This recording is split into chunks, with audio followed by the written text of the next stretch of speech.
Hey everyone, so back at it again, day 12 on Carnivore, and I wanted to talk about something, and that's identity, right? So, there's a reason why identity politics are such a big deal, and this is because we draw a lot of confidence from who we are and our accomplishments. So, me, for example, sorry about the wind, but it's windy out here in Southern Oregon. First thing I am is a believer in God, in Jesus Christ. And second thing I am is a husband. Now, some may say, really? You put God over your wife? Well, think about it like this. If I am answerable to God above, no matter what, then my wife, I will never betray my wife. Now, if somebody puts a human being above God, what's to stop them from not putting another female above God? No, my morals and my belief in Christ come first. And then the other things become like family and my accomplishments. Well, I was a combat medic in the army. um, I've done some paramedic stuff. I'm going through college, working to get the master's degree and then phd. I'm also soon going to be entering a paramedic program to become a paramedic again. Now, why is this important? Am I just bragging? No. The reason why our society is so bad is we have people who haven't had accomplishments, who don't do anything. And so they have to look around for easy things. So, for example, I've seen a lot of young white women, they don't feel special, they don't have anything going for them. And they see a lot of people getting a lot of attention on TikTok and all that stuff. And they're getting the attention because they're claiming to be part of the LGBTQ community, right? And so they'll say, okay, I'm bi or I'm queer, because it's easy. Many women are not strictly heterosexual. And so they say, well, I can do that and be part of the LGBTQ community. Well, in that context, it's like a badge of honor for them, right? However many you have, if you are black, if you are disabled, if you are a woman, all of that stuff, they're like woke medals. Now, another reason is this whole fat acceptance, right? A lot of them can't accept themselves, so they demand you do it. Here we are. We are in America, one of the most prosperous nations of all time. And the funny thing is now people are demanding that they accept their fat. We have people starving in Africa and South America, in the East, and we have white women, and even white men for that matter, actually saying that Christian ministries who go over to Africa and feed them and help them are white saviors. But then, in the next sentence, they'll start talking about how you need to accept and praise their fat white body. This is literally like this is a fat white person who is saying, you shouldn't help black people, but you better worship my body. What kind of crap is that? You know what I'm saying? I don't understand that. It's it's mind-boggling to me. And then also, let's be real. A lot of them have Black Lives Matter in their profile, and they commandeer that. Uh, they take over that whole thing so that they can get political points on their Instagram and their TikTok, putting a black square in there because they don't do anything. But our identity is important, and what we do is has a large effect on our self-esteem, right? And yes, I mean, I understand how worldly accreditations and all of that. It's not, I'm not saying this because I'm proud of all of my stuff, because I only care about God. I only care about earning treasures in heaven. the reason why I'm doing this and going to college is so that I can become a biblical scholar and write a book one day. And also, I want to be a paramedic, so, because I want to be able to save lives. Jesus saves souls. I want to save lives.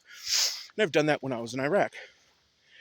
But a lot of people, they look at their bodies and they're like, okay, I'm a person who is in, let's say, Portland, Oregon, and I'm fat and I'm white and nothing really special about myself. I mean, hey, I have done some things with the same sex. I think I'm gonna start calling myself queer or bi. And it's like, I have no problem with people who do that. But there's a very big change going on where I think globalism has a large thing to do with it, is that we are redefining what achievements are. Achievements are things that take a lot of work. But right now, it's rather, what are the things that you are as a person, right? And are you a woman? Are you black? Are you disabled and things like that? Those aren't achievements. Those are just characteristics. It's just that it seems like there's a very big effort to destroy the family unit, and another big thing is trying to take away masculinity.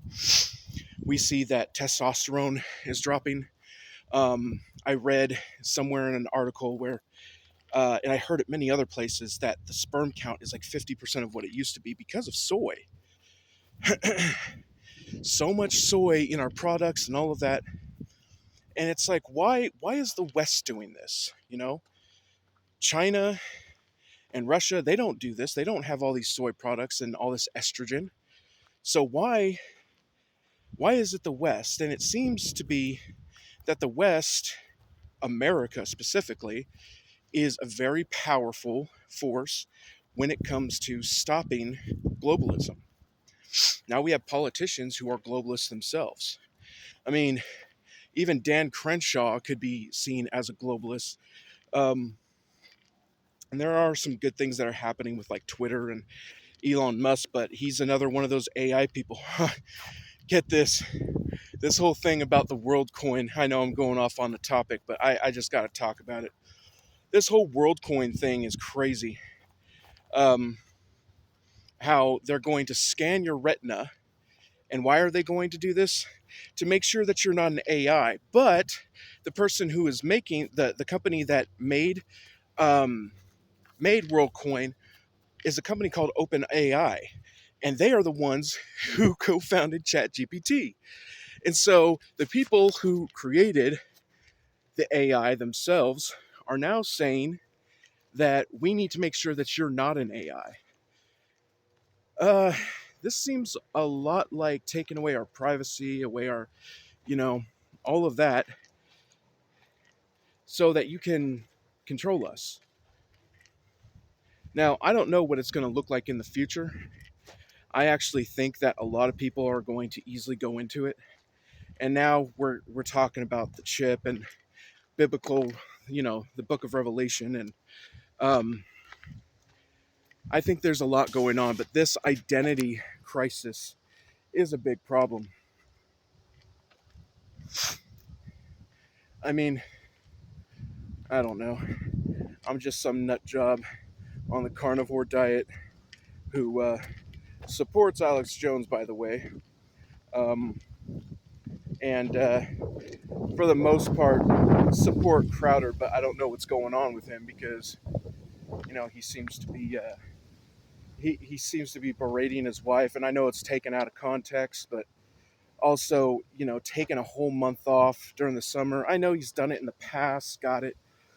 But I think one of the reasons why the whole Daily Wire thing happened was he didn't want to have to do 5 days a week and do all those ad reads. But there's so many topics that are going on, and maybe I'll start talking about them while I walk.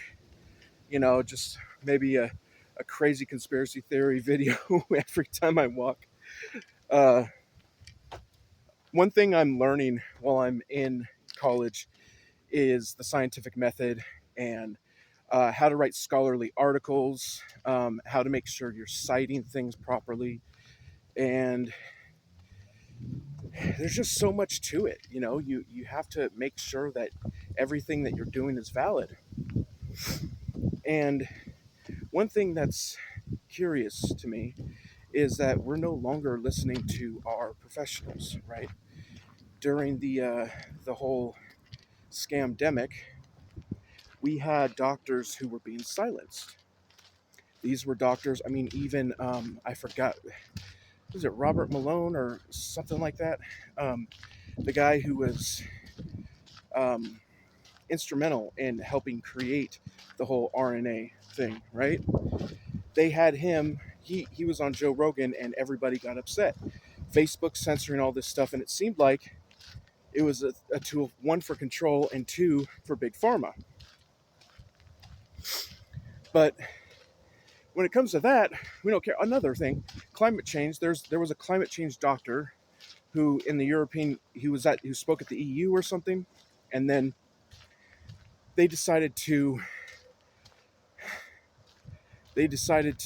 cancel him and take away all of his platforms and stuff like that because he wasn't agreeing with all of the research. And that's the thing, is I'm learning right now how to make sure that sources are valid and make sure that the people who are talking about them are experts and know what they're talking about. One thing that is crazy to me is how the left is constantly talking about lived experience, okay? And this goes back to identity. Lived experience. If you are not black, you should not talk about black things. If you're not a woman, you have no right to talk about it. Unless you claim to be a woman and wear a dress, then you're totally fine, right?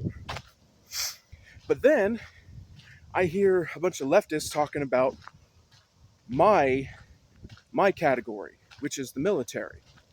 They have all these opinions on the military changing, how it's a good thing, and this trans person being I forget. I don't know where they. I don't know. I don't know where he. And he. I say he. I don't know where he was promoted to, but it was the one with the gray hair and the glasses. Anyways, they suddenly want to speak on war and all this stuff and how Russia is. What happened to live experience? This is the military. Don't talk about things about the military you don't know about. Or maybe your argument is BS, and anybody can talk about anything they want. I think that's more what it is. So, what do I think about Russia and Ukraine? I hear you barking. I think that it's happening because Joe Biden owes Vladimir Zelensky. I mean, we all know about the Hunter Biden thing. We all know about how Zelensky allegedly sent money to FTX, Sam Bankman-Fried, and Fried then sent that money to the Democrat, the 2022 Democrat elections, right? And so I really think that this could be a catalyst to start the next WW3. I think that's what is going on here. And Russia is becoming this big enemy, and I don't agree with Putin. I mean, but he was right when he's talking about how the West is like largely demonic. I mean, he is a man of faith, even though not all men of faith are good, if you know what I mean. But going back to identity, I know this video is long, but oh well, right? If you've got time, then I've got time. Going back to identity, I think that people need to start mounting up achievements for themselves. Do what they feel like they want to do. If you are a person of faith, then try to work for God, One video that I'm going to be talking about is the sinner's prayer and all of that stuff, how some people don't like the idea that you have to do works and all of that. But as James, I believe it's 2:17, he said that evidence for salvation is works. Our works are but filthy rags. We cannot work our way to heaven. But once we are saved, An evidence for that is our works. Doesn't mean that we can go back sinning, right? I truly think that you should be proactive in your love for God. Um, Look at all the people who are converting to Islam now. Why would they do that? Well, because Islam is a very proactive faith. You pray 5 times a day. Um, you have to go to Mecca once in your life, and there's so many things. You have to make sure that all your food is halal. You avoid the haram. I've taken some classes about Islam, and I lived in Iraq for 18 months, so I know a fair amount about it. And a lot of those people are great people, by the way, over in Iraq. They're just really scared because of the insurgency. But what was I saying? Oh yeah, you have to be proactive in your faith. A lot of people are turning to Islam because there's so much to do. A lot of people are saying, well, you say the sinner's prayer and that's it. Go on your own. And it's like, but what about following and trusting in the gospel? What about trying to evangelize? What about learning the Bible as much as we can? What about everything else that we can do? And so I think that in order for our identity, we having strong we don't have an identity crisis. We need to do things that are real achievements. Don't just don't just become part of a group because they're getting a lot of traction on TikTok. Don't just say that, oh, I'm queer or I'm bi or whatever, just because you can. You know, um, Go out and do something it's a lot of work, and even if it's a long-term goal or a short-term goal, those little things we were made to serve. We were made to serve God, and that's what it's about. Um, I really do hope that y'all who watch this, probably only one or two of you are going to be watching till now. I hope y'all stick with me because it's going to be awesome. The carnivore diet is going good. It's day 12, and I drank so much water yesterday. I had multiple steaks and a lot of meat yesterday. And one thing was that after all of that, I was the weight that I was at day 7. So, what does that tell you? That tells you that something's happening and I'm losing more weight. So, anyways, stick by me, and you know, if you want to listen to my crazy rants while I'm walking, then that's okay too. God bless, and I'll talk to y'all later.